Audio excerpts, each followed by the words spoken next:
Olá, pessoal. Vamos começar mais uma aula de língua japonesa.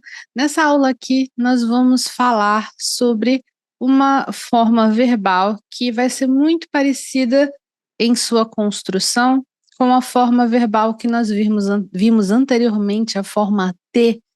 A forma T que a gente tinha que, como eu falei, saber exatamente qual é o grupo do verbo mesmo. Dentro do grupo do verbo, no grupo 1, nós temos várias subdivisões, e essa forma verbal pode ser usada em diversas estruturas, assim como a forma T.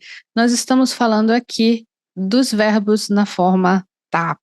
A forma tá é uma forma verbal que o foco dela é ser o passado. Ela sozinha, assim como a forma T tem uma ideia de significado sozinho, puro, sem estar em nenhuma estrutura, essa forma também tem uma ideia que é o passado informal. A gente não aprendeu o masta dos verbos como passado formal. Agora a gente vê que a forma tá é o passado informal dos verbos. Então, toda vez que você colocar um verbo na forma tá, pura e simplesmente, vamos supor, você constrói uma frase com as coisas que nós aprendemos até agora, e aí, em vez de você colocar o verbo na forma, no passado, masta, você coloca na forma tá. Se você faz isso, você está colocando esse verbo no passado informal e você está deixando a sua frase informal, ok? Então, essa forma, ela tem que ser usada pura somente em situações que você pode falar informalmente. Se você tem ainda um pouco de dificuldade de entender quando você pode usar formal, quando você pode usar informal, quando você deve usar formal, quando você não pode usar informal, é melhor assistir a aula sobre formalidade de novo, tá? Porque é importante demais entender isso. Então, vamos lá. Agora a gente vai ver a forma da forma tá. A forma da forma tá, como eu falei, ela é exatamente como a forma T. Como assim exatamente como a forma T? A única diferença é que você vai trocar o T por tá e o D por dá. Então, vão ser as mesmas regras. Quando você usava ter para aquele verbo, você vai usar tá. Quando você usava de, você vai usar dá. Mas vamos ver cada uma dessas regras aqui novamente, tá? Então, nós temos, por exemplo, no grupo 1, os verbos que terminam em cu e gu. Quando o verbo do grupo 1 terminar em cu ou gu, a forma T vai ter, respectivamente, itá e idá. E o verbo iku também é uma exceção, continua sendo uma exceção. Então a gente tem kaku, termina em ku, tiraku, ita. Kaku, kaita. Escrevo, escrevi. Hataraku, hataraita. Trabalho, trabalhei. Oyogu, oyoida. Nado, nadei. Isogu, isoida. Apresso-me, apressei-me. Iku, ita. Vou, fui, ok? Então, vocês podem até comparar com os slides da aula de forma T, é exatamente a mesma regra, tá? Vamos ver aqui novamente. Kaita, hataraita, oyoida, isoida, ita, ok? Vocês vão ver algumas frases de exemplo ao final dessa aula, mas lembrando que é informal. Então, como é que é o formal? Então, o kaita no formal é kaimashita. O hataraita no formal é hatarakimashita. O oyoida no formal é oyogimashita. O isoida no formal, isogimashita. Ita no formal, ikimashita, né? Então, fica resumido assim, né? Parece que você pegou a forma masta, que também termina em tá, né? E você fez assim uma sanfoninha assim com ela e deixou ela mais curtinha, né? Por isso eu também chamo a forma tá de a forma resumida do passado, o passado resumido, porque parece que é tá meio contraído, né? O passado abreviado, coisa assim. Esse é o primeiro subgrupo do grupo 1. Então, no próximo subgrupo do grupo 1, bu e mu, quando o verbo de grupo 1 terminar em bu ou mu, a forma tá vai ser nda, nda. Então, a gente tem yomu, yonda, li, leio, li, kamu, kanda, mordo, mordi, nomu, nomda, bebo, bebi, asobu, asonda, brinco, brinquei, yobu, yonda, chamo, chamei. Então a gente tem yonda, kanda, nomda, asonda, yonda. Forma masta dele seria yonda, yomimashita. Kanda, kamimashita. Nomda, nomimashita. Asonda, asobimashita. Yonda, agora outro yonda, né, de chamar, yobimashita. Você vê, né, a forma de dicionário aqui é diferente, né? Yomu, yobu, mas aí a forma T e a forma tá fica igual, né? Yonda, yonda, né? Yonda de li no passado e yonda de chamei, né? Aí, como é que você vai saber qual é qual? Vai ser o contexto, né? Se for durante a fala, né? Se for na fala, vai ser o contexto vai, acho que deixar claro se é chamar ou se é ler, né? Mas quando você estiver lendo o texto escrito, o kanji vai te ajudar a identificar. Certo. Próximo subgrupo do grupo 1. Verbos que terminam em ru, u e tsu. Quando o verbo de grupo 1 terminar em ru, u ou tsu, a forma tá será tsu pequeno tá. Tá, tá. Aquela pausa no meio, né? Então a gente tem kaeru, kaeta, kaeta, kaeru, kaeta, voltei. Então volto, voltei. Kiru, kita, corto, cortei. Kau, kata, compro, comprei. Matsu, mata, espero, esperei. Motsu, mota, seguro, segurei. Esse verbo motsu, ele tem uma ideia de você segurar algo, estar com algo nas mãos, né? Ou carregando algo, portar alguma coisa, né? Ter alguma coisa, portar algo, né? Então, no caso, você pode estar visivelmente segurando a coisa, ou não, você pode estar carregando dentro da sua bolsa. Então, às vezes, apesar de não ser exatamente carregar, esse verbo não ser exatamente carregar, muitas vezes ele é traduzido como carregar. Porque se você fala, eu estou moteru, eu tenho dentro da minha bolsa, ou coisa assim, às vezes traduzem estou carregando dentro da minha bolsa, porque a gente usa o verbo carregar para, no caso, ter dentro da bolsa, né? Então, vai variar as traduções. Vamos ver aqui novamente os verbos. Kaeta, kita, kata, mata, mota. Então, kaeta seria de kaerimashita. Kita seria de kirimashita. Kata seria de kaimashita. Mata seria de machimashita. Mota seria de mochimashita, ok? E agora nós vamos finalizar com o subgrupo final, grupo 1, su. Quando o verbo de grupo 1 terminar em su, a forma tá será está. Então a gente tem hanasu, hanashita. Falar, falei. Kasu, kashita. Emprestar, emprestei. Kesu, keshita. Apagar, apaguei. Dasu, dashita. Tirar, tirei. Sagasu, sagashita. Procurar, procurei. Então, aqui, a gente tem a mesma forma de você substituir, né? E é muito fácil de usar.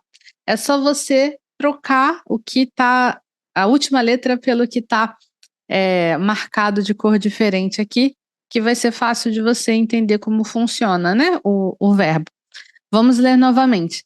Hanashita, kashita, keshita, dashita, sagashita. Então, hanashita vem de hanashimashita. Kashita vem de kashimashita. Keshita vem de keshimashita. Dashita vem de dashimashita. E sagashita vem de sagashimashita. É interessante a pronúncia, né? Como eu falei anteriormente, o shi ele vai sumindo, né? Não é hanashita, nem kashita, nem keshita, é hanashita, kashita, keshita, né? E como eu disse anteriormente também, isso é uma coisa que é a forma de falar de Tóquio, né? Talvez em alguma outra área do Japão, do modo de falar daquela região, eles pronunciem o shi um pouco mais forte, mas na forma de Hyojungo, que se chama a forma de se falar em Tóquio, esse shi dá uma sumida, né? Então fica shita, shita, shita. Ok? Agora que nós fechamos o grupo 1, vamos ver o grupo 2. O grupo 2 também é extremamente fácil. A gente simplesmente vai pegar o que era T na forma T e colocar como tá. Basicamente, a gente vai tirar uru, cortar uru e acrescentar tá. Então, o que nós tínhamos taberu, tabeta, como, comi, neru, neta, durmo, dormi, okiru, okita, acordo, acordei, kiru, kita, visto, vesti, oshieru, oshieta, ensino, ensinei. Lembrando que esse oshieru ele tem aquela outra forma de ser interpretado, essa outra forma de usar que você pode falar, usar como falar, contar, né? Oshieru, um segredo, oshieru é um fato, né? Vou te contar o que aconteceu. Aí no caso seria oshieru, contar, né? Quando você não quando você conta uma história, mas quando você repassa uma informação, sabe? É usado nesse sentido. Certo, certo. Agora vamos para o grupo 3. No grupo 3 a gente já sabe, só tem o kuru e o suru, só tem 2 verbos. E a forma tá a gente tem que memorizar, mas basicamente se você sabe a forma T, você sabe a forma tá, porque você só precisa substituir T por tá. Então, vamos ver aqui. Kuru, kita, vim, vir e vim, né? Suru, está, faço, fiz. Benkyou suru, benkyou shita. Estudar, estudei. Ryoukou suru, viajar, ryoukou shita, viajei. Ryori suru, ryori suru, ryori shita. Cozinhar, cozinhei. A forma de dicionário ela pode ser traduzida como o nosso presente. Por exemplo, suru pode ser fiz, perdão, faço, né? Presente, faço. Suru pode ser faço. E a gente pode traduzir como o nosso infinitivo também, né? Então pode ser tanto fazer como faço. E independe da pessoa, né? No caso, pode ser ele faz, ela faz, eles fazem. Porque não tem tanta variação verbal no japonês, né? Então, você pode usar o verbo de uma forma muito mais fácil na língua japonesa. E essa é a forma tá. A forma tá é igualzinha à forma T, só que trocando T por tá, né? Isso é uma coisa que fica bastante clara. Vamos ver alguns exemplos aqui. Essas frases, elas são todas informais, tá? Elas são todas informais. Vou falar rapidamente aqui sobre o uso do informal na língua japonesa, só para a gente dar uma pincelada, já que nós estamos falando aqui sobre forma tá. Quando a gente fala informal no japonês, quando a gente usa as formas informais, não quer dizer que nós estamos usando palavras de baixo calão, não quer dizer que nós estamos usando palavras chulas. Não é isso.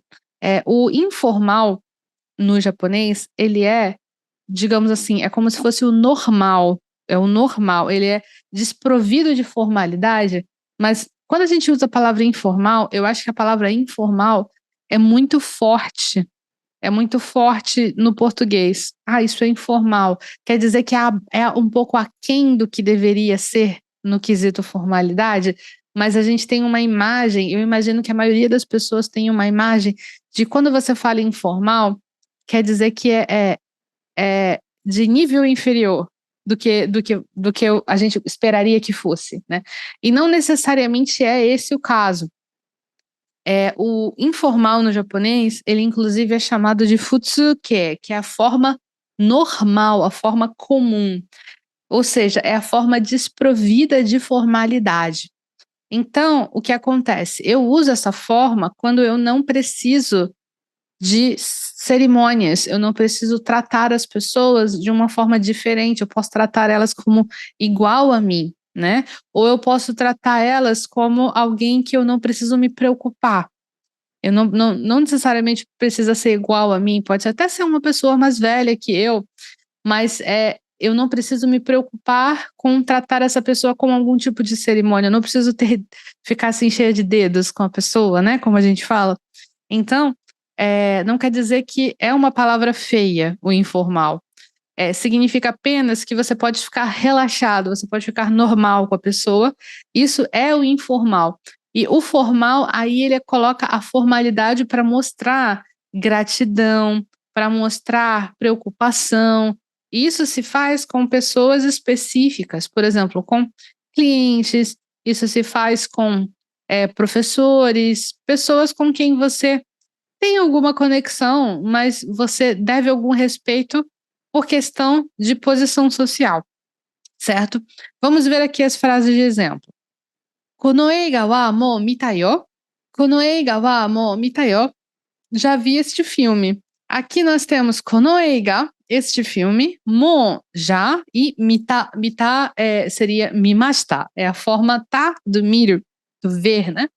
Kono eiga wa mou mita yo, já vi este filme. Esse yo aqui no final é uma partícula de ênfase, ela está dando ênfase ao que está sendo falado, né, tá dando uma ênfase, "Ah, eu já vi esse filme". Aqui na frase abaixo, "Tonari no supa de gyunyu wo katta". Tonari no supa de gyunyu wo katta. Comprei leite no supermercado ao lado. Eu comprei leite no supermercado ao lado. Aqui, tonari no é ao lado, tonari no, supa, supermercado, de é a partícula que vai marcar o local onde a ação de comprar é feita, gyunyu é o leite, né? Tonari no supa de gyunyu o katta. Comprei leite no supermercado ao lado. Então, o que a gente tem aqui é simplesmente uma fala que está no passado informal, não necessariamente é uma fala feia, tá? Para quem eu diria essa fala de cima, "Kono eiga wa mou mita yo", eu posso falar para um amigo meu, "Ah, vamos no cinema, vamos ver esse filme", meu amigo diz, né, e eu digo, "Ah, já vi esse filme". "Kono eiga wa mou mita yo". "Ah, eu já vi, esse eu já vi, não quero ver esse filme de novo", né. E aqui embaixo, "Tonari no supa de gyunyu o katta". Alguém pode perguntar: "Onde você comprou o leite?", né, digamos assim. Eu tenho uma pessoa, uma vizinha minha, que quer perguntar: "Onde você comprou o leite?", porque não tinha em tal lugar. E aí eu falo: "Ah, comprei o leite no supermercado do lado". É uma vizinha, uma colega que eu falo sempre, eu converso. Nós temos a idades parecidas, então não tem necessidade de eu ficar cheia de dedos e formalidades. Vamos ver a próxima. "Imoto wa yoru osoku kaeta". Imoto wa yoru osoku kaeta. Minha irmã voltou tarde da noite. Minha irmã voltou tarde da noite, então imoto wa yoru osoku é tarde da noite, tá? Yoru osoku vocês podem lembrar como uma coisa só, tarde da noite. Imoto wa yoru osoku kaeta. Minha irmã voltou tarde da noite, voltou para casa, né? Kaeta. É minha irmã, eu tô só falando dela, né? Provavelmente para alguém da família ou para algum colega, algum amigo, né? Então, não precisa ser formal. Depois aqui, "Jimusho no denki o keshita". Apaguei a luz do escritório. "Jimusho no denki o keshita". Aqui, se eu estou falando que está, ou eu estou falando com algum colega que está no mesmo nível que eu, Ou eu estou falando para mim mesmo, estou conferindo assim, apaguei a luz do escritório, né? Ok. Dimensionou denki o que está? Ok. Não preciso me preocupar, né? Dessa forma, a forma informal estaria bem encaixada, né? Então é isso, pessoal. Essa é a forma tá da língua japonesa. Eu acho que vocês deveriam estudar a forma T e a forma tá em conjunto, porque a forma T e a forma tá têm as mesmas regras, né? A forma T e a forma tá têm as mesmas regras de uso de aplicação. Então, não tem por que vocês pensarem nessas formas como coisas muito separadas em termos de formato. Estuda junto, mas lembra que elas têm muitas aplicações além da aplicação básica delas, tá bom? É isso aí, eu espero que você tenha curtido essa aula e eu vejo você na nossa próxima aula. Tchau, tchau!